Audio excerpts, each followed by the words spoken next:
ఓం శ్రీమాత్రే నమః. మోకపంచతిలో మందస్మి శతకంలో 42వ శ్లోకాన్ని భావాన్ని చెప్పుకుందాం.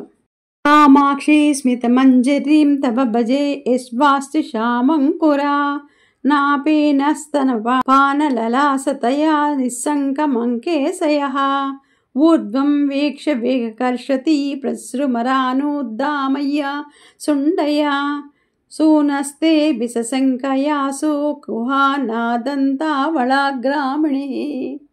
మా కామాక్షిదేవి, నీ మందస్మిత అనగా చిరునవ్వు అనే పూలగుత్తి కాంతుల మొలకల్ని నీ ఒడిలో పడకున్నా కపట గజస్వరూపుడైన నీ చిన్న కుమారుడు నీ స్తనాల నుంచి పాలు త్రాగాలని ఆసక్తితో పైకి చూసి నీ చిరునవ్వుని తామర తూణులుగా శంకించి వెంటనే అదుపులేని తొండంతో వాటిని లాగుతున్నాడు.